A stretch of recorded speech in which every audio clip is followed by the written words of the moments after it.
முன்னணி நடிகையான ராஷ்மிகா தமிழ்ல வந்து சுல்தான் படத்துல அறிமுகமா இருந்தாங்க கார்த்தியோட. தொடர்ந்து வந்து விஜயோட வாரிசு படத்துல நடிச்சு ஒரு மிகப்பெரிய நடிகையா வலம் வர தொடங்குனாங்க.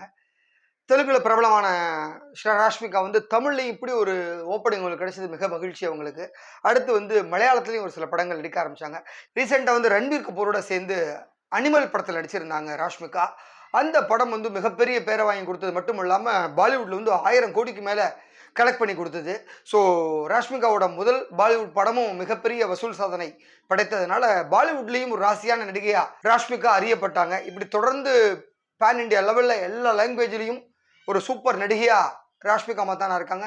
ஏற்கனவே கன்னடத்துலேயும் அவங்க நடிச்சிருக்காங்க. அதனால வந்து இன்னைக்கு இந்தியா ஃபுல்லாக ஒரு அறியப்படுகின்ற நடிகையா ராஷ்மிகா இருக்காங்க. அவங்கள வந்து ரீசெண்டாக வந்து ஜப்பான் போயிருக்காங்க. ஸோ ஜப்பானில் வந்து ஒவ்வொரு இடங்களாக போய் பார்த்துட்டு அங்கே புகைப்படங்கள்லாம் எடுத்து தன்னுடைய சமூக வலைதள பக்கத்தில் வெளியிட்டிருக்காங்க. அங்கே சொல்கிறப்ப வந்து நான் வந்து டைரி எழுதுகிற பழக்கம் எனக்கு உண்டு. ஸோ என்னுடைய ரொம்ப கால ஆசை வந்து ஜப்பானுக்கு வரணும், சுற்றி பார்க்கணுங்கிறது தான். அது நிறைவேறி இருக்கு. நான் நடுவில் எழுத முடியாத விட்ட அந்த டைரி பக்கங்கள் இந்த புகைப்படங்கள் வாயிலாக அது எனக்கு ஃபுல்ஃபில் ஆகுது அப்படிங்கிற மாதிரி சொல்லியிருக்காங்க. ஸோ இது ஒரு பக்கம் இருந்தாலும் ராஷ்மிகாவும் விஜய் தேவரகொண்டாவும் நெருங்கி பழகிற விஷயம் டோலிவுட் ஃபுல்லாக கிசுக்கிறாங்க.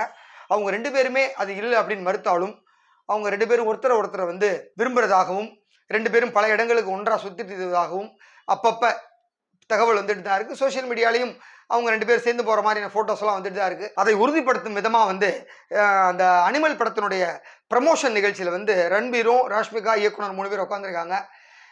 ராஷ்மிகாவை பற்றி ரொம்ப தெளிவாக தெரியணும்னு ஒருத்தருக்கு ஃபோன் போட்டால் தெரிஞ்சிடும் அப்படின்னு சொல்லி ரன்பீர் உடனே விஜய் தேவரகொண்டாவுக்கு ஃபோன் போடுறாரு. அவர் அப்போ ஃபோன் எடுக்கலை. கொஞ்சம் நேரம் கழிச்சு திருப்பி லைனுக்கு வராரு. லைனில் வந்தால் உடனே ரன்பீர் வந்து ஸ்பீக்கரில் போட சொல்கிறாரு. ஸ்பீக்கரில் போட்ட உடனே வழக்கமாக அவங்க 2 பேர் பேசிக்கிற மாதிரி ஆரம்பிக்கிறாரு.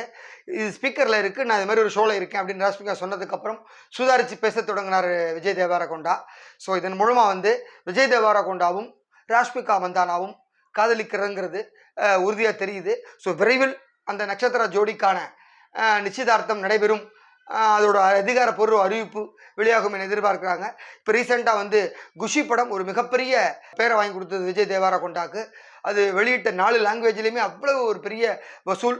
ஸோ தொடர்ந்து வந்து வசூல் சக்கரவர்த்தியாக இருக்கிற விஜய் தேவரகொண்டாவுக்கும் அங்கே ஒரு சூப்பர் ஆக்ட்ரஸாக இருக்கிற ராஷ்மிகாவும் சேர்ந்தா உண்மையிலே ஒரு எப்படி ஜோதிகா சூர்யா பீக்கில் இருக்கப்ப கல்யாணம் பண்ணிட்டு 2 பேரும் அவ்வளவு ஒரு சூப்பராக லைஃப்பை லீட் பண்ணாங்களோ அந்த மாதிரியான ஒரு விஷயம் நடக்கலாம்.